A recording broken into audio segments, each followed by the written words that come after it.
Ready to rock? Let's do it. Let's do it. All set.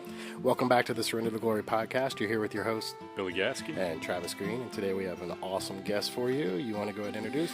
Yeah, so we have Scott Whiddon here. We've known him through the Mosaic schooling that we all do for our kids. And so today we have the pleasure to hear his story from top to bottom. So, Scott, how about you start us off? All right, it's good to be here. Yeah, I guess I'll start out kind of how stereotypical testimony. You know, growing up, we went to church. I mean, it was just something that you do. We went to a Methodist church, and our parents made sure that we were always involved in the church activities. Even though, man, I could not stand singing in the choir. Man, You can sing? no, I cannot. That's the whole problem. It's even better. I can carry a tune, but there's nothing good about the way I sing. And so, just growing up, I thought about things that were right and wrong, you know, and my parents did their best to teach me right and wrong. But as far as spirituality, the gospel being lived out in the household, it wasn't a focus. It was mainly, hey, let's just go to church. It's Sunday, you know, and so most every Sunday we were there doing something. And I remember going, like in fourth grade, going through some kind of program that they had where I would memorize some scriptures that showed that I understood the gospel. But be honest, I don't even remember anything about it. And I think there was some kind of ceremony, maybe even like a sprinkling baptism ceremony that went along. Yeah, they splashed it on me a little bit, you know, and it wasn't anything that was meaningful to me, you know. It's like ceremonial stuff. You're just going through checking the boxes. Yeah, especially something that especially my mom wanted me to do, and I think whenever I got to be about 13 years old, I was reaching a crisis as far as church was concerned, because I looked at the people around me, in the group, and the things that they would say or do, and it's not like I was any better, but I was like, man, we talk about all these things in youth group and Bible study, and yet here we are treating each other this way, and I was like, man, this stuff isn't real, and I went home one day and just said, Mom, I don't care what you say or what you do, I am not going back. I'm done with church. That was at like 13-ish? Yeah, 13-ish. I mean, and I think it kind of shocked them a little bit, but, I've always been that way. If it's something that's not real meaningful to me, I just get rid of it, and so I said, I'm done. Now, that began a different kind of journey because, of course, teenage years. Oh, yeah. So church for me became about chasing the girl. I don't know how many of y'all went through that. Yeah, but, I went through that phase. Yeah. Meet you a good girl in church.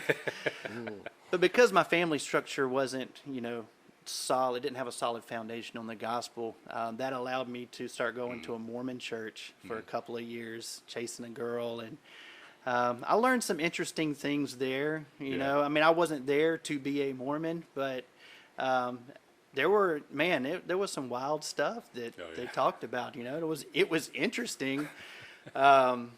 But and my best friends growing up were Mormon, and that's kind of how that was all involved. And man, you're talking about a great family. Yeah. Great family, great friends, do anything for us, and they were just kind of like a second family for me growing up. And it was just great people.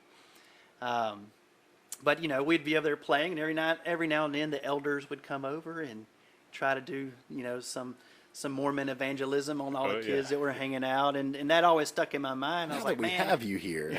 Yeah, I was like, oh, they got me. I should have left a little earlier. So even now, whenever Mormons approach us or whatever, I'm really familiar with the things that they're going to talk about and say.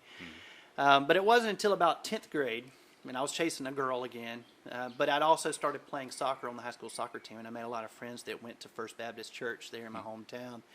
And they had a great youth leader he was just passionate about it, about kids. And so I started going to church there, and for the first time, really, I think I had the gospel shared with me personally.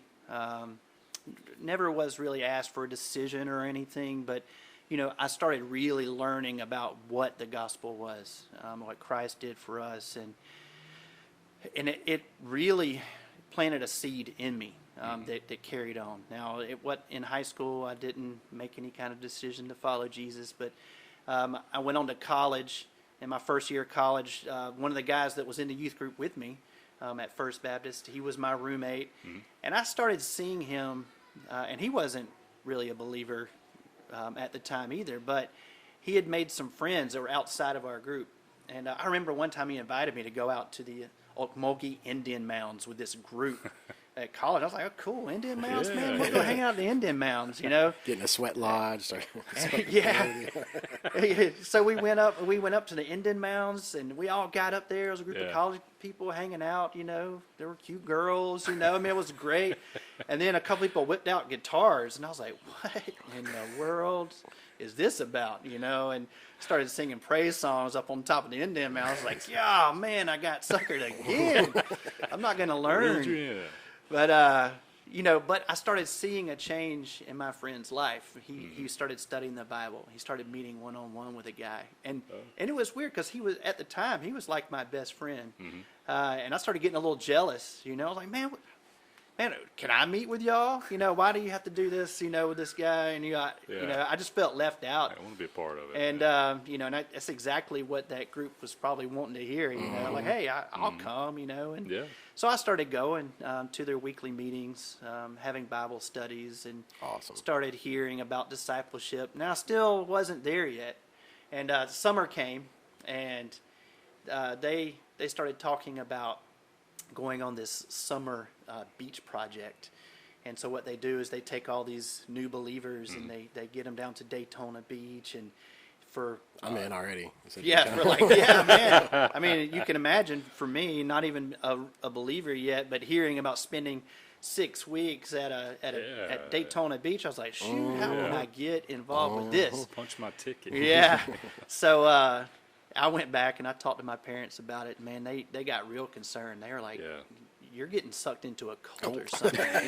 Like they were really concerned. I was like, no, it's not. These people are pretty cool. They're legit. And it sounds like a great opportunity. And so what could go wrong? They probably knew that I was not a believer yet. Looking back on it now, they're pretty selective about who goes on it. For the leadership in that ministry are really selective, and they're really on top of.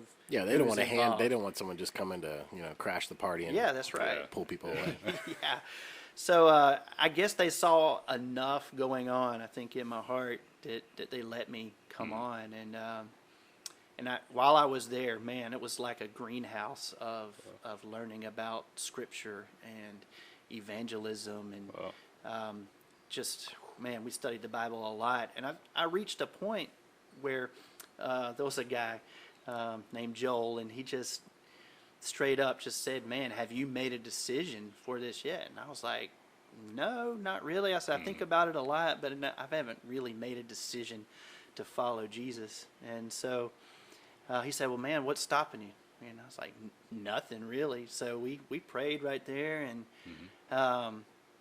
that started me off on a journey that was wild. Finishing college out as a believer in this ministry. I mean, we were constantly sharing our faith with people, meeting people in dormitories. Now, I changed colleges, but I stayed with the ministry. I don't know if it's okay to mention the college ministry. The college ministry was campus outreach. And they were so evangelical, they would go out and share their faith so much that it intimidated other Christian groups. So, it was almost like they were the radicals. The fringe, But there was nothing fringy about it. I mean, it was they were just doing Bible what they're called to do. They just weren't being bashful about it. And so, when I transferred over to Georgia Southern, stayed involved in the ministry and was involved in leadership and starting Bible studies. I became a resident advisor, and so that I could. So you were all in. I was all in, man, and started sharing my faith with residents there, and had people coming to know the Lord, and had a chance to disciple people. That's awesome. That is cool. And it was great. But I will say that during my time there, especially during one Christmas break, everybody went home and I had to work. I didn't have much money, and I decided to be financially independent from my parents. And so I needed to stay and work, and so I found somebody's house to rent from them for Christmas break or winter break. And I was alone for a while during a time when most people are with their families. Oh, And I was in the Word constantly. And I had, and I'm not a very charismatic kind of person. I'm pretty even keeled when it comes to emotions, experiences, among other denominations. I don't speak in tongues and those kind of things. Especially growing up as a Methodist, that would have been like, man, you're crazy. But anyway, No snakes in your church. but I had a dream that changed me. Now I was struggling a lot during the winter break because I had learned all the things to do as a Christian, and I'd even given my life to Christ. But I learned a lot in that ministry. You do this, do this, do this. Christian disciplines, and it was all, man, I was just struggling with this works versus relationship side of it. Even though I did have a relationship with Jesus, the ministry focus was on just the fruits of the Spirit, and this is what you do. And I reached this critical point where I was like, why am I doing all this? And I'm doing it, but I kind of feel a little bit empty too, at the same time, and not doing the things was not bringing me any kind of fulfillment. So, and I didn't really catch that until I was alone, and so I had this dream, and it rocked my world. Now I don't know how many people have dreams about Jesus, but I dreamed that I was up on this rooftop, and I immediately knew that I was in Jerusalem. And I was gambling with somebody up there, and I heard this commotion out in the city, and I stood up and I looked out and I could see all these people going towards a gate, to leave the city. And I was like, man, what's going on over there? And as soon as I thought that, boom, I was outside that gate, and there were a crowd of people there. Some people were excited and angry. Some people were sad, upset. And I look up, and there's these three dudes up on a cross being crucified. And Jesus is up there. And man, and it's not one of these Picasso paintings of Jesus, It's like vivid. in his glory and pale skin and perfect skin, dying on the cross. This dude had been beat to a pulp. I mean, he was almost unrecognizable. And I thought he was dead already. And I was standing in the crowd just kind of looking around, and I looked up at him, and I noticed then that he was trying to fight to get his head back up.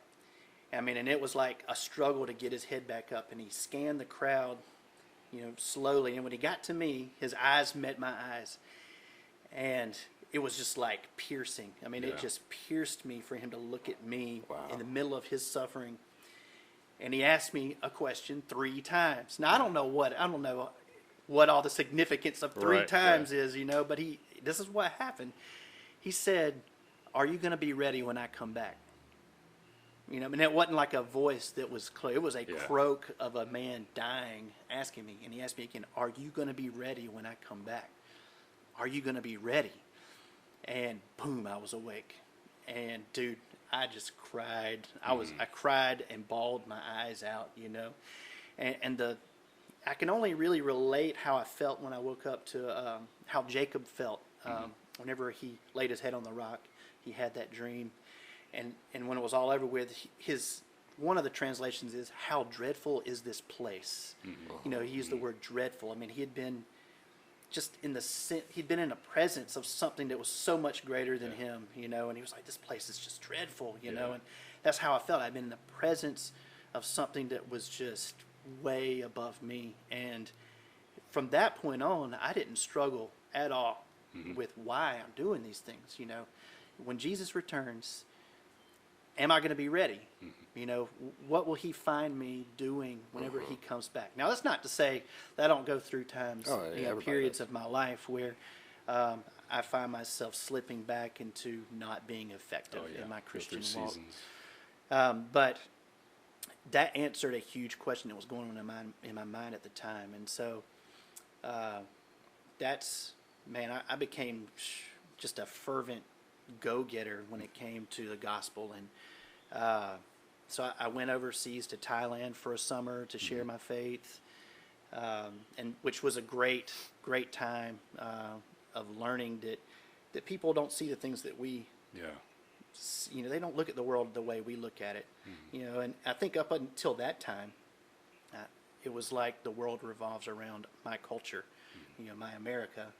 But going over there, I realized they're not thinking about America. They're thinking about their life through the eyes of their culture.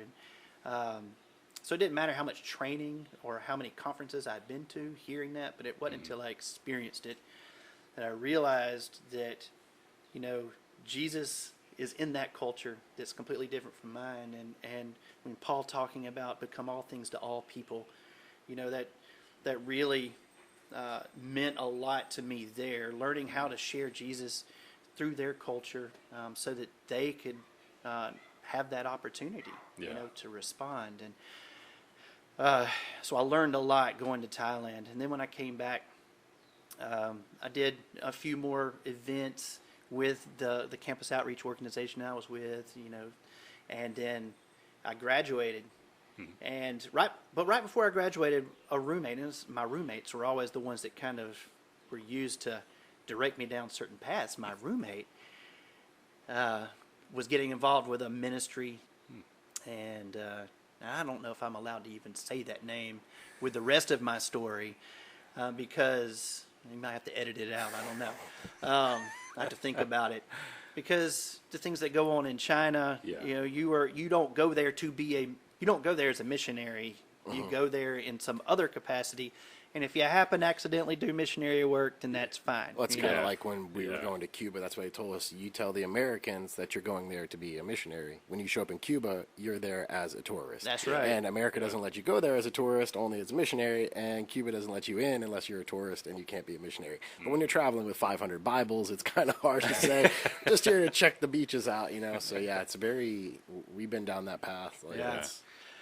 So this organization would send us over as teachers who are Christians. And so for 4 years, I taught in China. The English language? Yeah, I taught the English language there. And it was an interesting time because, man, you're talking about a culture that's just completely, utterly different than anything I'd ever experienced. And even to the point of standing in lines, there are no lines because, Chinese people say, there's so many people here, if you wait in line, then you'll never get there.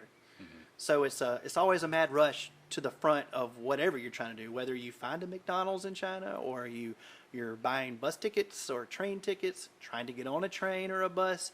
It's just a fight to get in the door, So, man, and I think by the end of my 4 years in China, I had reached this point where I was just tired of not having lines. And, man, that was one of the big just hot buttons I had. I was like, oh, these people are killing me. But when I first got there, I found myself saying, okay, man, whenever I was with the college ministry, we would do these events.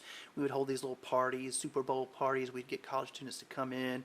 We'd build relationships, share the gospel. And I had all these things I spent my first year doing there, trying to create these events for students to come to. And, man, I didn't have much fruit. Now, as far as, people accepting the gospel that I was sharing with them. But there were people there that had been influenced by the gospel in different ways. Like there was a Seventh-day Adventist group that had been there in the city I was in.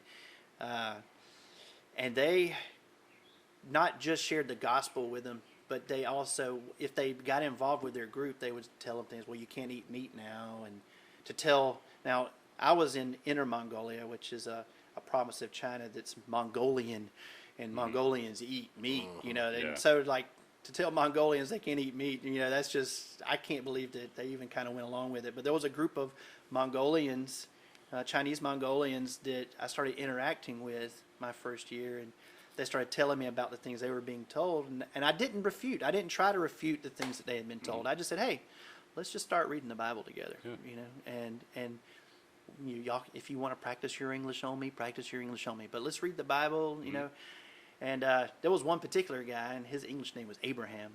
It was really interesting. This guy he was really charismatic, loved poetry. Mongolians love poetry. Oh, really? And, man, he would like recite poetry to me, and you could just see that he was passionate about it. But one day, and he had been influenced by this group that told him he couldn't eat meat, but he was still secretly eating meat, but he was always feeling guilty. And that always reminds me of how, the Bible talks about that people are brought into freedom, right, through the gospel, but then people keep chains on them, right? Oh, yeah. And so they had been chained up through some extra stuff that was being added into the gospel. Well, one day he came beating on my door. We had been reading through Romans, and he was beating on my door. I was like, oh my gosh, it freaked me out. And I looked through the peephole, and there's Abraham sitting there, and I opened the door. I'm like, what are you doing? He goes, I'm free.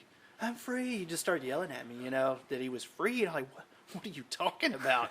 He's right here. And he whipped out his Bible, and he was like, it doesn't matter what I put in my mouth, it doesn't matter. It's what comes out of my mouth, It's what comes out of my heart, and like he was freed, Wow. Paul did that, man. Paul freed a lot of people. Yeah. Oh yeah, and he led a group of about 19 other Mongolians out of that bondage that they had been put in through those extra biblical teachings, and he was literally in Abraham, like he led that group out of that, and they started their own little church there, and that's awesome. Man, it was amazing to see.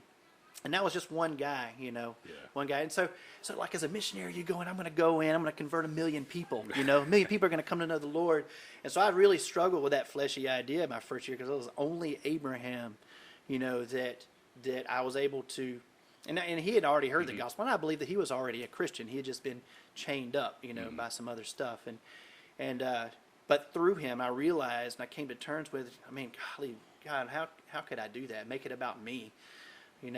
Look at what happened through someone being freed up like that, and they, their life was used to free 19 other people, and they were able to start their own little church. And who knows what's going on with that today? Yeah.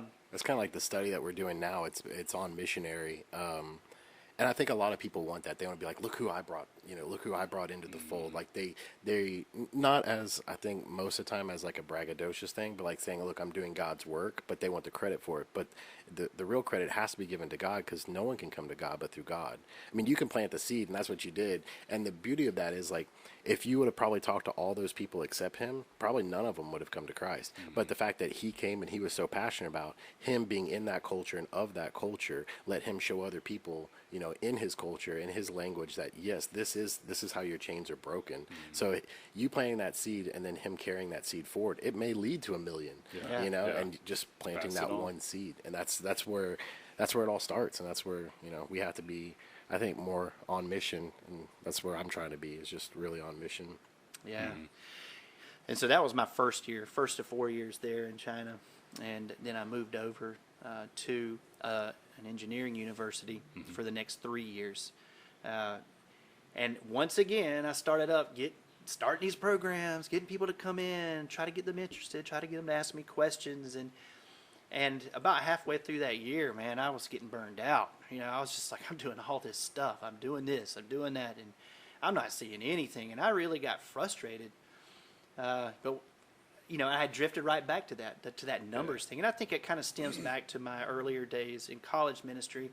That ministry would say, how many people are you discipling? How many, we were keeping each other accountable. Yeah. And but sometimes a natural way to do that is through numbers. I understand that, but then you run into the danger of it becoming about the numbers. And so, and others might not have been that way, but it became that way for me. And so I gave up, like the first half of that year. I just kind of gave up. I was like, man, God, I've done all that I know to do, you know, and that's really what he's looking for, right? I've done all that I know what to do, and you're just going to have to do it. I give up, you know. What are you going to do? And a student started, you know, coming to me and saying that there were some really serious things going on in her life, and with her family and sickness, and she was just, you know, she was already a believer too. It's interesting how there's these little hidden Pockets. believers, you know, scattered around, and she was just, you know, just a real tender-hearted student that man, I always enjoyed having her in my class, and she started talking about needing some prayer, and I said, well, let's just pray then, you know. And do you know anybody that want to pray, you know, too, that you would want to pray for? And she goes, yeah, there's a couple of people that are struggling, you know, through some family issues and stuff. Well, I said, oh, hey, let's pray for them, you know. And so we met up there at my apartment, and we prayed, and it was great, you know. And they were praying in Chinese, you know, and I could understand. It took me 4 years to get to where I could understand most of what I was hearing, and even communicate back, you know, fairly well. But I could hear things that were going on, you know. And the gospel is really about Feeling it. yeah, that language of the heart, you know. And sometimes they'd feel bad for me, so they'd pray in English, you know, try to get me involved, you know. But I didn't care, you know. They were praying for each other, and I was like, man, why didn't I do this earlier, you know? And so that group started to grow, and prayers were being answered, and they were going back to their classmates and saying, hey, man, you won't believe what happened. We've been praying for this in my life, and it changed, and you know, I know that you got going this. Come up here and let's pray for you. Yeah. You know, and so they started reaching out and praying, and it got to the point where, you know, there's this, you know, these little laws in China. You can't have a larger than a certain number meeting that hasn't been approved, right? And it can be anything. It doesn't have to be church or Christian, just any kind of group. You know, they're real careful about who's meeting together. You know, and it just kind of exploded, man, and it got to the point where we were worrying about how many people were coming up into my apartment to pray, and there was prayer going on everywhere, and it was an awesome sight to see, and so it became too much for me. Now I had a team there. I had a few other people with me, and they had their own areas where they were ministering to people, right? But my particular group just exploded, and I realized they had needs. And it needed to be sustainable. You know, them coming up and praying, people coming to know the Lord is great, but where are they getting plugged into? Yeah. And so we were able to use some of our connections to believers that were there, you know, Chinese believers, and we were able to plug them in to groups there, and they started having their meetings, and it was just like I wanted to be like a filter, you know, just harvest and push them to where they could be fed, you know, by someone there. Oh, that's cool. And it was great, man. Now it wasn't all great, you know. I got into trouble while I was there, you know. One time I had this great idea that, you know, it was New Moon Festival, and I wanted to shoot some fireworks like everybody else. And so I went down this back alley because I didn't know where to buy it, but I saw this guy selling these fireworks, and I bought this thing that looked like a pack of nine fountains. You know those fountains that shoot sparks out? Yeah. Well, it was a pack of 9 that were wrapped together, and I was like, that'd be cool. I'll do fountains. So I went out, you know, right outside the campus onto the street, and they were celebrating. There were people everywhere, and I just put that down on the road, and I lit it off, and it was like Class A. Like the big fireworks. Dynamite. But they were, the reason they were being sold on the alleyway was that Because they couldn't sell them on the street. yeah, these things were not working very well, so that the ball would pop out and about 5 feet up the ground explode. Oh. And there were fireballs going everywhere. Like stuff was catching on fire. Shrubs were burning down. I'm running around because Trying to put it out. where we lived over there in Inner Mongolia, it's hard to get stuff to grow. So plant life is special there, and I'm burning down their plants. You know, and I'm like beating stuff out. I pull the plant up out of the ground, and I'm just beating stuff, you know. And a policeman, you know, comes up to me, and he's yelling at me in Chinese. And by this time, I can understand what he's saying. He's like, "What are you doing?" You know, and I'm just yelling, "Ting bu dong, ting bu dong." I don't understand. I don't know what you're saying. In Chinese, I'm telling him I don't understand what he's saying. You know, it was just a panic moment, you know. But he starts yelling, "Get back to your school, get back!" You know, and so I ran away, you know. And there were several man. incidents like that, Yeah. So it wasn't all just me being evangelist there in Yeah. China. It was real life was going on, real mistakes were being made. I don't want anybody to think that the missionaries have it all together. In fact, there's a lot of missionaries that end up having issues right overseas. Yeah. Families that move over that run into issues. It's not easy. No, it's not easy. It's not impossible either. I think sometimes people, psych themselves out and create a fear. Expectations, and But it's just life. You do it and you live your life, and naturally through what God is doing in your life, stuff can happen. Ministry can happen, and a lot happened. Yeah. So, but I think by the fourth year, and I'll share some of the harder things about being a missionary. My first year, 2 years, you had all the people that you came in with, right? So your class, right? Yeah. And we went to all our trainings together before we left, and we became good friends. And then we were able to communicate with each other, like at mid-year conference, we'd all leave and go to Thailand and have a conference and get refreshed and comfortable. And support talk about the system. things that are going on. But after a couple of years, all the people I came in with were gone. They left. They went back, to wherever, went home. And so I started going through, I was like, man, I had a new team. And it took me a while to really transition into it was just different now, than what I came in with. And my attitude, I struggle with my attitude a little bit. And having to, it's hard to become a team with a group of people like on your campus. You always have the honeymoon phase. First couple of weeks, everything's great. You put up with each other's little things that would normally bother you. But after a while, you get tired of it and you let them know, and so we went through that with the original team. But my original team was my first roommate at the first college class I went to, and we actually went together, and we were in that college together. So we already had, man, we already knew the things that bothered each other, Way ahead of the game. There. We were past that, and but then our team grew when we moved to a different campus, and he had already been there, I think.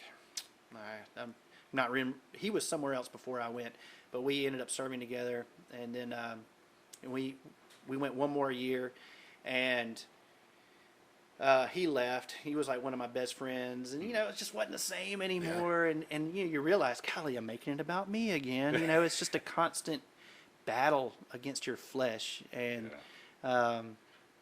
then my role changed a little bit while I was in China, and it wasn't as much doing campus ministry as it was my last year, and I think I got lonely, and I was listening and using Chinese so much that, and I don't know how many people experience this, but English is always my first language, but there would be times when I would want to say something, and I just couldn't. It just didn't flow the same, and it created a crisis. In my heart, I was like, I'm losing my language. I'm losing it. What's going on? And so I had to deal with that. I had to deal with loneliness at times.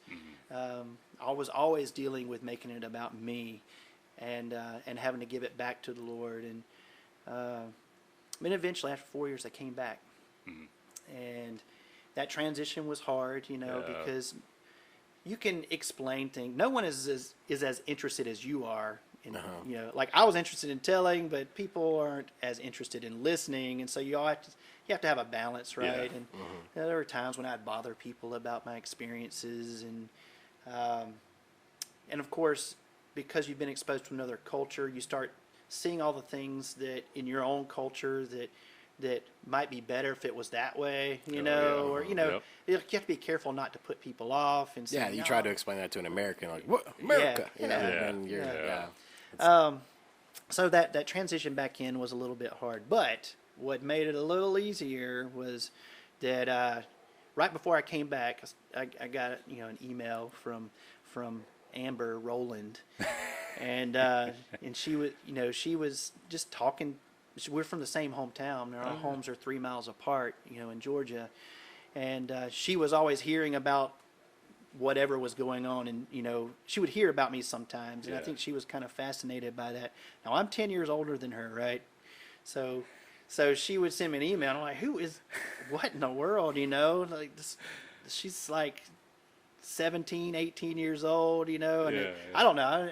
At first I was a little weirded about it. Every now and then she'd send me something that would, something that happened to her because she was dating somebody. Oh, man, I'm going to get in trouble. You're going to get me in trouble. And I'm like, well, just break up. If it's that bad, I would send an email back. If it's that bad, break up with him. You don't have to, but it was never like anything in depth.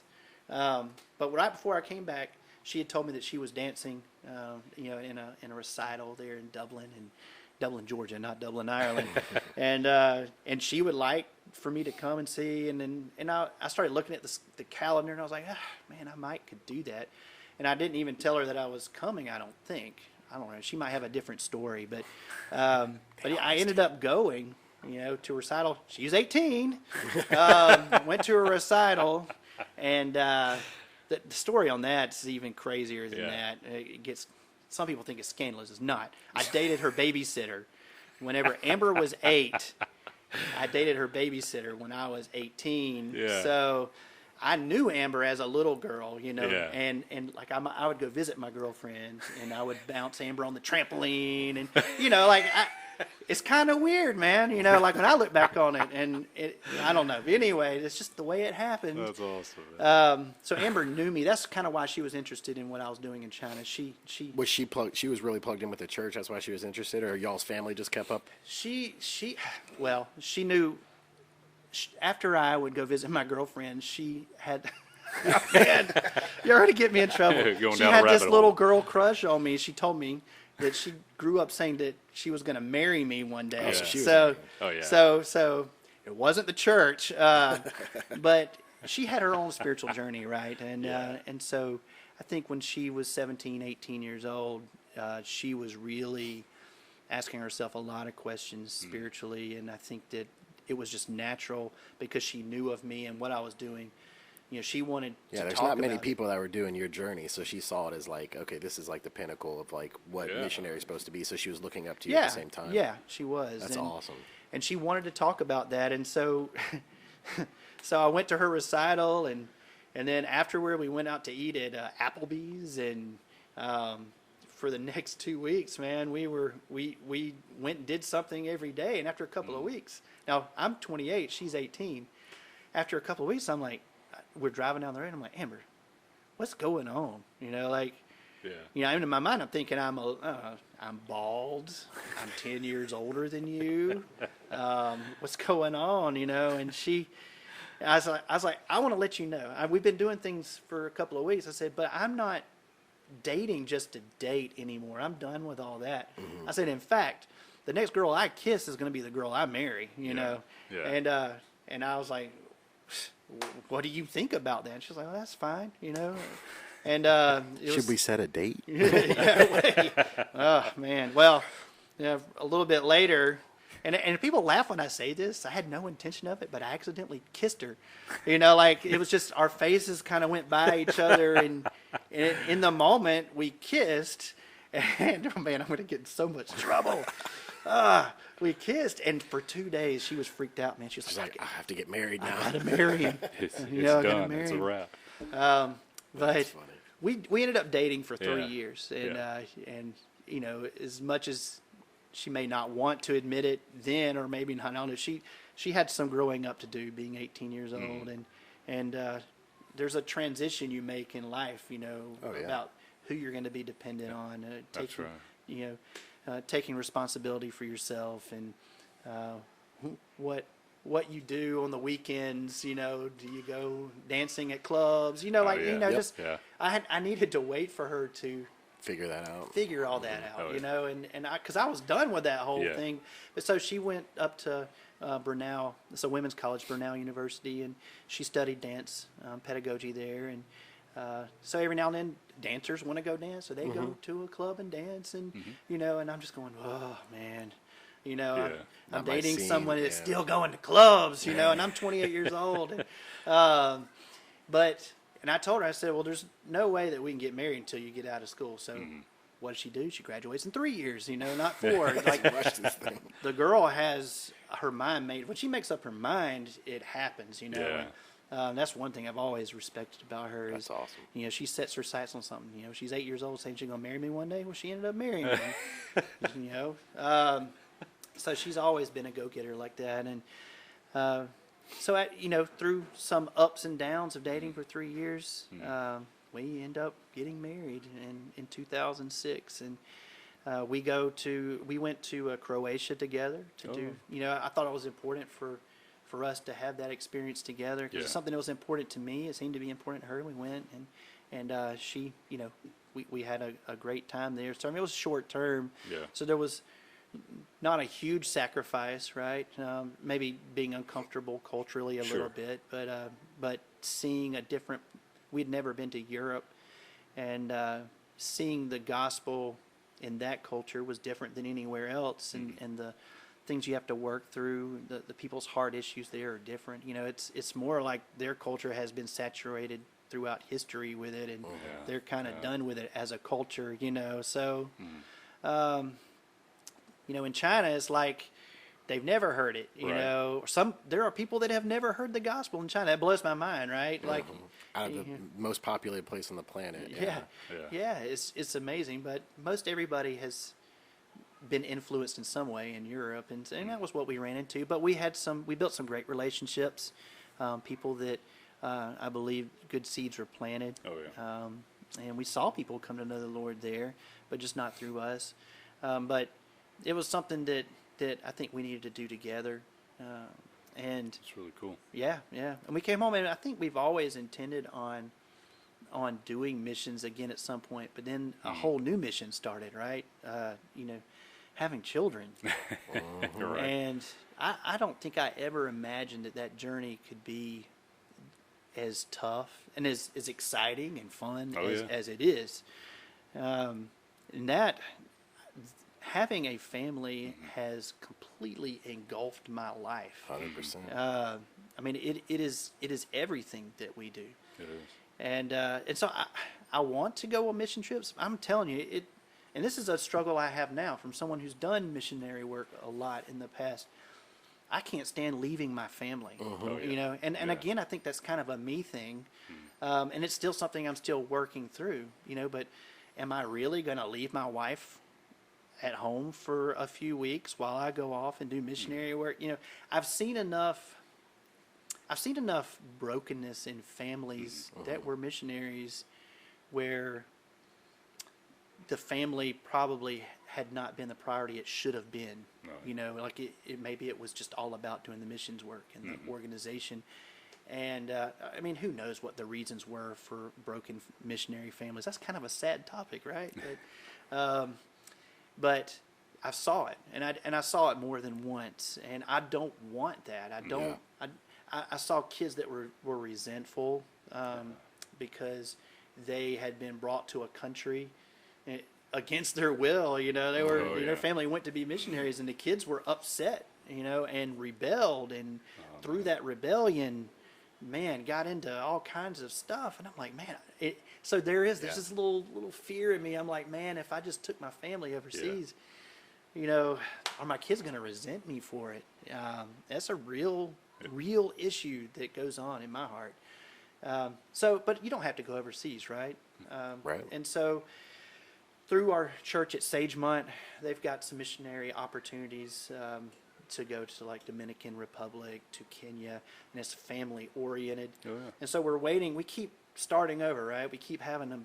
Maybe we got 4 boys, and so like there's only you have to wait until they're like, what, 2 years old? I don't even know what. 2, 3. Yeah, they have to be old enough to get their shots and stuff like Yep. that. And it's like we keep starting over. But as much as I would like to go do that with my family, it's about being a family guy. And it's a real struggle for me to be a Jesus, teaching dad in the family. I mean, that's my battle now. How do I live it out? How do I be a Jesus following husband? Yeah, how do they and see father? it in you? How they see it in me? Steward.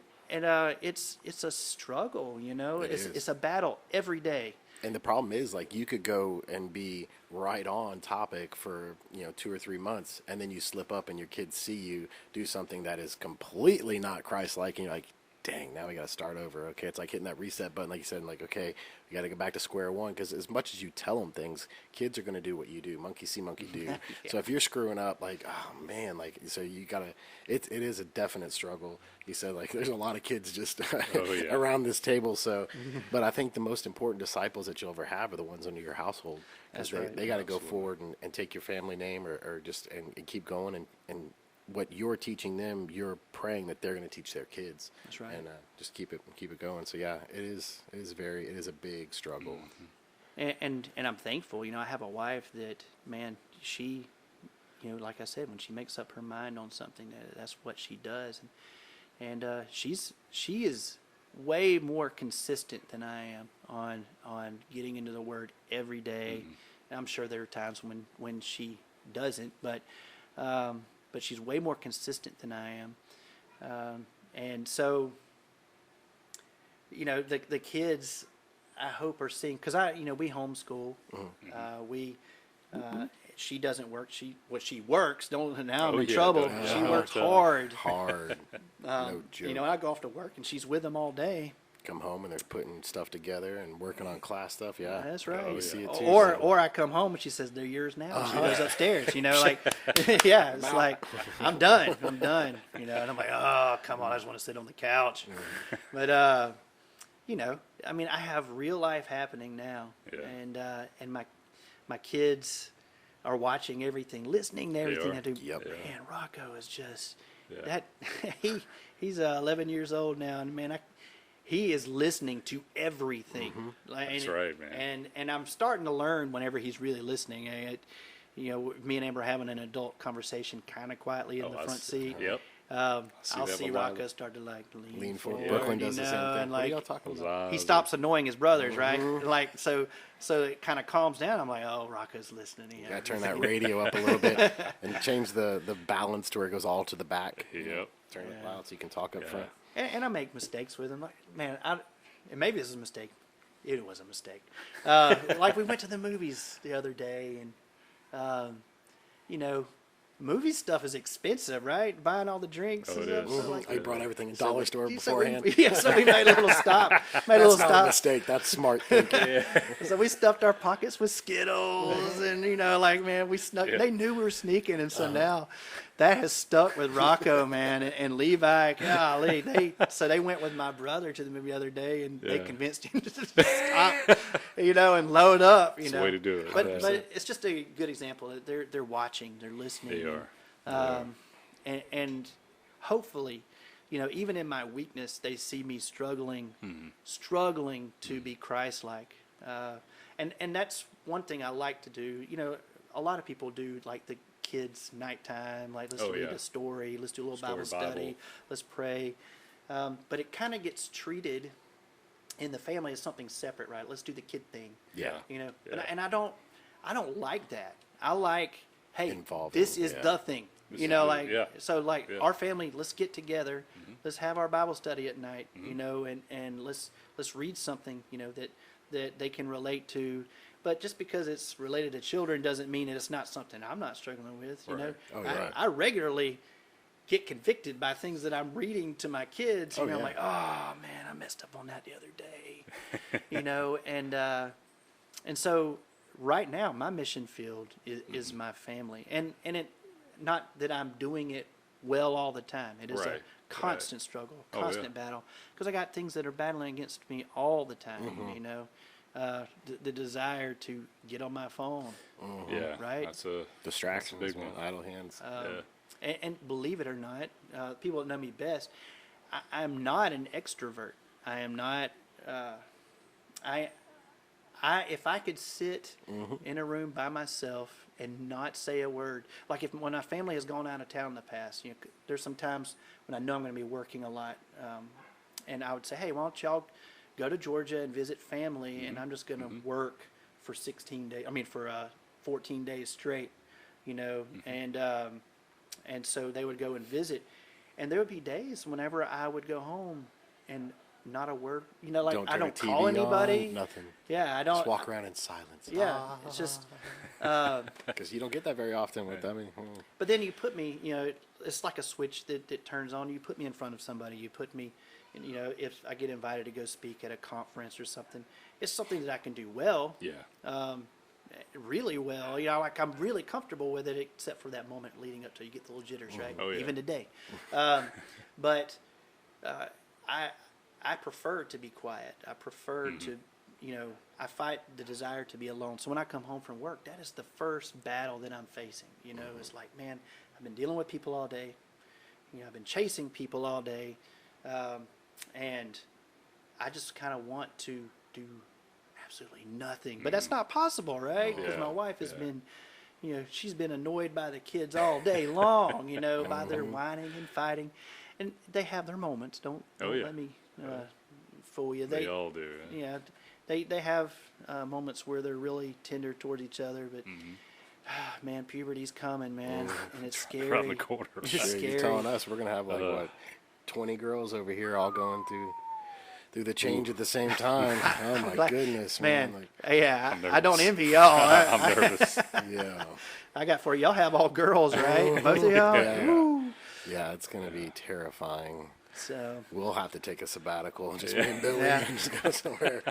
But yeah, I think it's interesting too, like you were saying, like the children stuff. So like, for me personally, when we put the kids to bed, we got them like the kids' bedtime Bible stories, right? And we started reading through it, and about halfway through, I'm like, it clicked, like, oh, this is the Bible.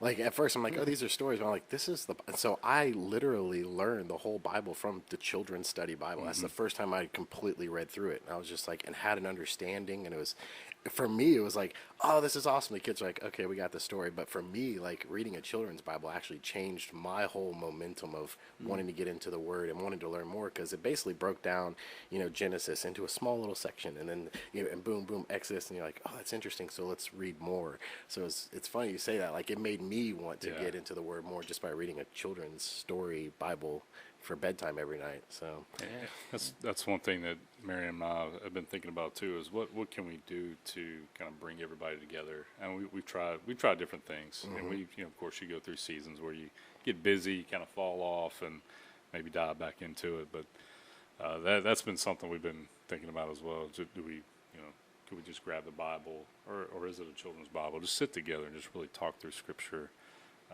listen to the questions they have, and kind of just drill down to what the Scripture says. So that's pretty cool. That and like dinner, we used to just say the same simple, repetitive prayer every night, you know, and it was just like, oh, box checked. And then when we actually, you know, started really praying together as a family, and you have those specific prayers, you sit around the prayer and you say, okay, what are y'all thankful for today? And we go around and they tell us what they're thankful for the Lord for, and then we'll say a meaningful prayer and bless the food before we eat it. It has been a huge change in our family. Instead of just saying, oh, rub it up, dad, thanks for the grub, check. Saying, actually, you know, Jesus, you know, come be with us in this moment. Thank you for letting us gather here, you know, and saying a real heartfelt prayer and having that heartfelt change. It's made a huge difference. And the way the girls do it too, because then they're excited and they want to lead their own prayer. I'm like, yes, this is, yes, you know. So they're at 3 and 4 years old already praying out loud. It took me 35, 36 years to do that, you know, and be terrified about it. They're like, Dad, let me do it. Boom, you know. Yeah. At first it was a punishment. I'm like, who touched their food first? Like, I did. You're saying the prayer tonight. Now it's like, no, I want to say it. No, I want to say it. So it's like, yeah, just instilling that, like, it's been a big difference in our, I mean, it hasn't changed the fact that they still fight with each other. They still get on each other's nerves and stuff, but there are those moments that are like super sweet, you know, and like you see a lot more of those. So. Yeah. Well, good. So,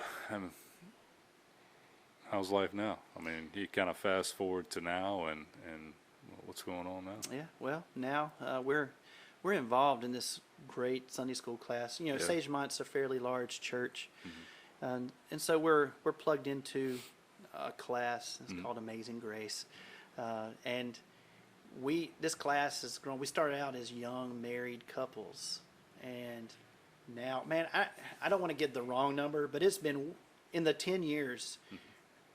It's maybe more than that now. You know, maybe more like 12 or 13 years that our class has been together.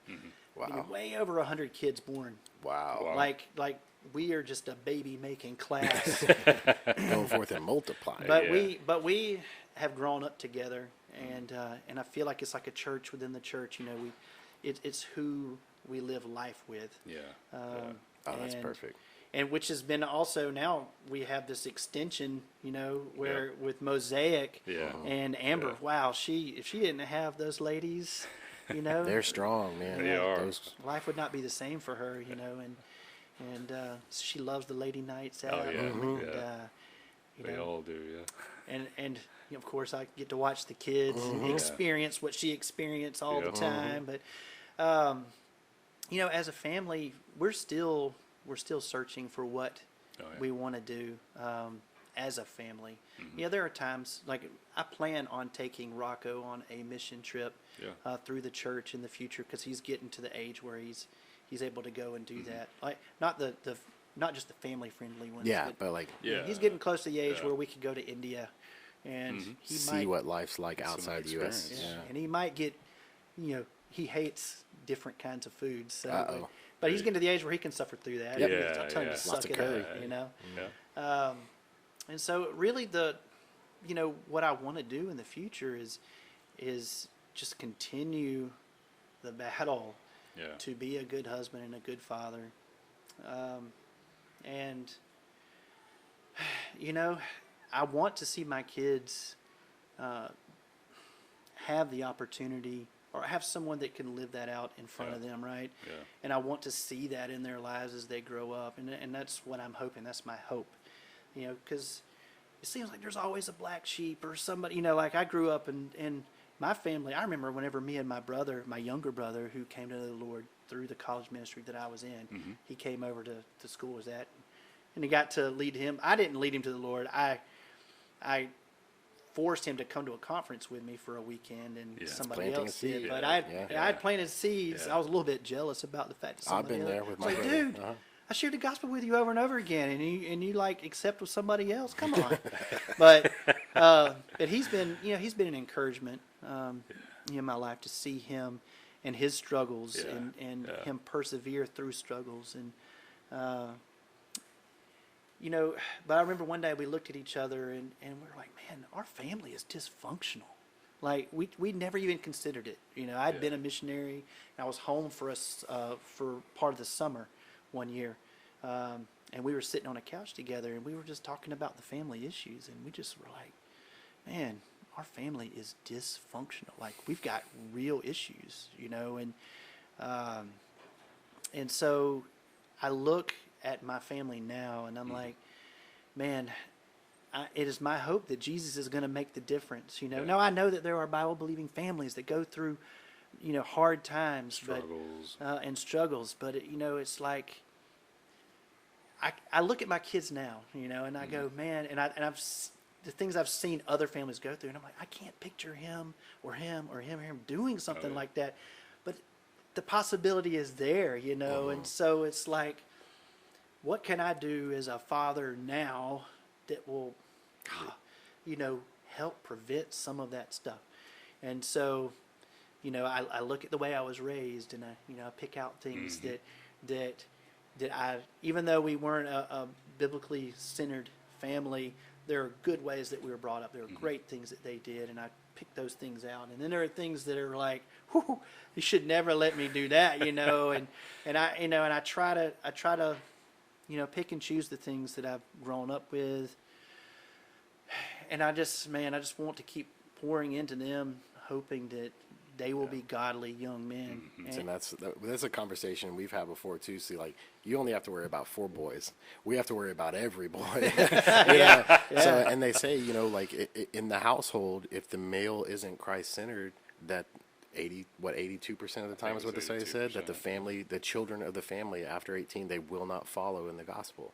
So it's like, not only do we want to instill it in our daughters, but as they grow up, like we really want to instill it that they should try to pick someone that they're going to love, that is going to have those same Christ-like values, because their family is basically in jeopardy. You know, if 82%, or if the father's not in the church, then the kids feel like they're going to follow the father's lead, and that's what's terrifying for me. So like, yeah, it's a lot to worry about. You know, that's your children's salvation, their children's salvation. It's like you want to plant that seed, you want to water that seed, you want to facilitate that growth, but gotta give the faith to God and just kind of sit back and hope that we've done enough. Yeah, you know. yeah. And so it's hard to envision what the future holds because I still got a 2-year-old. It's like I'm gonna be in this phase of my life for a long time, you know. And it's been great when I saw Rocco, you know, make a decision. Levi made a decision. That's awesome. Ezra made a decision. You know, we're still hashing through that. You know, he hasn't made a public profession of his faith yet through baptism, but you know, we're still making sure with Ezra, and then of course Atlas. You know, I'm just hoping, you know, that you know, through our lives, you know, and sharing the gospel and living the gospel, that he'll make a decision one day too. And you know, sometimes, you know, you wonder if Jesus is in them, right? You know, like, because they're beating on each other. Oh yeah. You know, like, come on, guys, you said you follow That's Jesus. tough love. Yeah. I don't know if James and Jesus got into it or not. You know, I'm sure they did. I don't know. But anyway, I'm going to be in this phase for a while. Yeah. But I do need to be thinking about, you know, Rocco's going to be moving out of that phase. He's thinking of the future, man. How to make money. Like man. He's like, I'm about to go through puberty, Dad. Like he tells me, he knows it's coming. Laying it out there. And I tell him, I said, God, you just don't. I know you think you're ready for it. I said, but Nobody's ready for that. Your legs might grow faster than the rest of your body, or your arms might get too long, or your ears might grow first. You know, like it's not going to be a comfortable experience. You know, he said, yeah, but I'm ready. You know, he's so ready to grow up. But you know, cool. we're just going to keep plugging away, you know, with trying to live the gospel out with my kids, and That's amazing. maybe in the future, you know, when we get through. I think we're done. I Yeah. think we are. My wife says we are, so I guess we are. Every time I hold somebody's baby, though, man, I'm like, I look over at Amber, and Amber's just going, nope. Yeah. Say it. But That's the best though, when they're just so little and you're just holding them. It's like, I love it. I don't know, when they get out of the house, you know, who knows? You know, Yeah. I'm open to anything, and that's really what our attitude needs to be. Is just that, you know, Lord, whatever you want, Right. we'll do. What you throw down in our path, we'll walk. And so that's just every day, you know. Yeah. Awesome, man. That is awesome. But yeah, well, thanks for coming on. Thanks for sharing your testimony. Anything else you want to add? No. Unless y'all got something that you want to know, I got all kinds of stories of getting in trouble in China. I just gave you one a minute. But Don't want to get you in too much trouble. yeah. So, No, I awesome. appreciate you coming on and sharing, man. It's a great story. I've known you for a little while. I didn't know that you were out in China, and Miriam had mentioned that. I said, wow, I'd like to hear a little bit about that. So, and thanks for sharing. Definitely. no problem. Glad y'all had me on. Definitely. Well, thanks again. And this has been the Surrender to the Glory podcast. Thank y'all.